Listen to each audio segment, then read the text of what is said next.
Hello. How are you all? I hope everyone is doing well.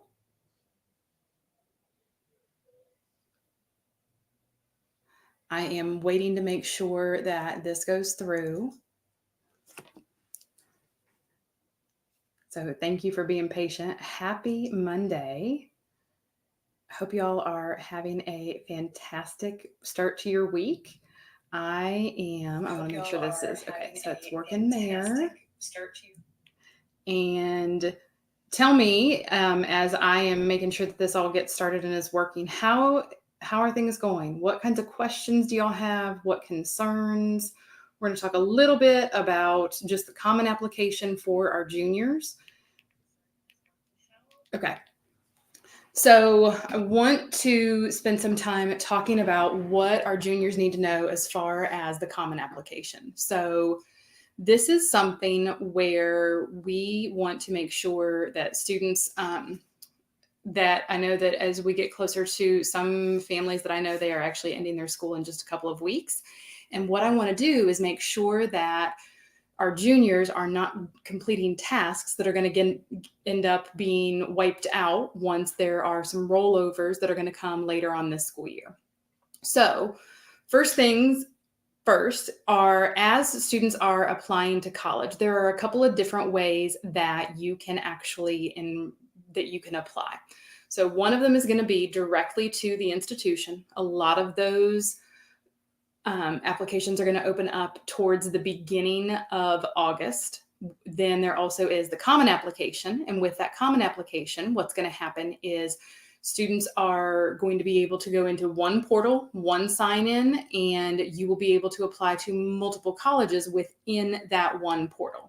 Now, you're still going to have to enter information for the different colleges. Each school is going to have their own application, but it's something where you only have one username that you are going to have to remember or to be able to use, and then that will go to multiple colleges. So the common application is going to roll over to a new system, to their 2024 to 2025 application system on August 1st. So we want to be really careful with what you all are completing and that you do not end up wasting some of your time. So as students are looking at that common application, there are some things that are going to go ahead and save. And then there are some things where it is going to end up that it would overwrite what you have already done. So some of the different parts of the application, and I want to talk specifically about common application tonight.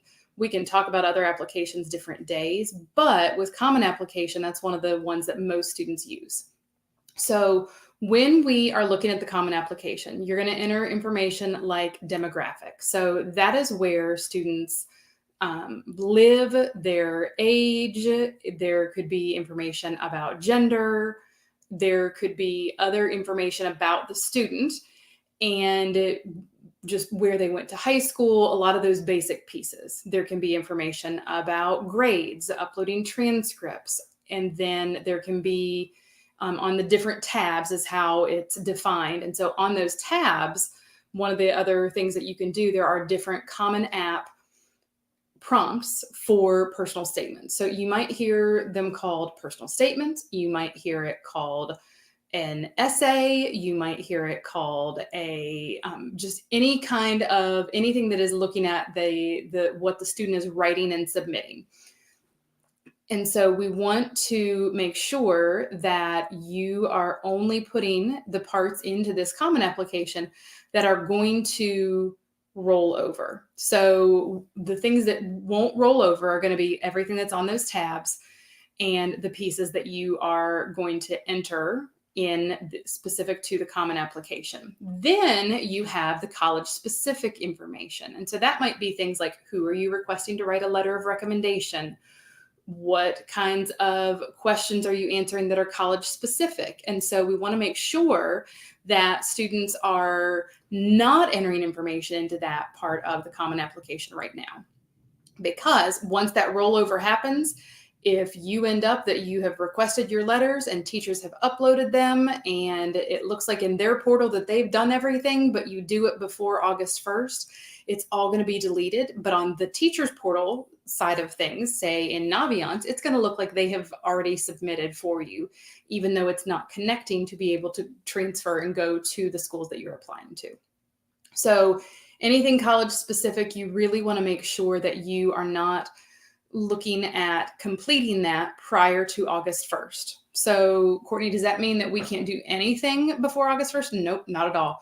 So some of the things that you can do, like I said, are those basic information, the Common App tabs, and you can do some of the Common App essay prompts. So those things are ready so that you can actually work on it over your summer vacation. I know that some students say, oh, I just want to enjoy it. It's my last summer before I'm finished with high school and that kind of thing. I totally get it. But I will encourage you to do as much as possible during the school year. During the summer, so that once the school year starts and you are wanting to keep on top of the work that you're doing, you are wanting to make sure that your grades stay up, potentially looking for scholarships and all of those other pieces. And so we really want to try and get as much done as possible with that common application. So I hope that that is helpful. I just wanted to go into some basic information about Common Application. Like I said, I know that some schools are going to be finishing and the school year will be ending soon. And so some families and some students might say, let's go ahead and get started with this. Now, with recommendations, letters of recommendations, I would absolutely encourage you to go ahead and talk to your recommenders. Find out if your school is going to have a deadline for you to have contacted the people who are writing that letter of recommendation for you and to have that solidified. But we don't want to add too much into Common Application or into that portal. And you want to make sure, if you have not already watched it, I did a live recently where we talked about what to know for letters of recommendation. So I want to make sure that you all have that information. And if you have questions about what you need to do or the steps that you need to take in applying to colleges, please contact me. I would love to set up a time and talk with you. Normally, I will have 15-minute sessions where students can you can come in, connect with me. We will answer questions, talk about what your specific needs are, and help make sure that you're on the right path. And so that's a free 15-minute conversation with me. So if you go to confused2ready.com/C2CR free coaching, you can set up an appointment and we can talk about whatever questions you might have. The other thing that you can do, I have a brand new guide that is specifically for students and families so that you can access and make sure that you are not making mistakes in the college search. That's one of the biggest things that I hear, one of the biggest concerns that comes up. And so if you go to, this new guide, it's 10 mistakes that you're making in the college search, and that I bet you've made some of these even as recently as the last month. So you can download that free guide. It's confused2ready.com/10mistakes. And I hope that is helpful. I hope you all have a fantastic evening, and I look forward to chatting with you soon. Bye for now.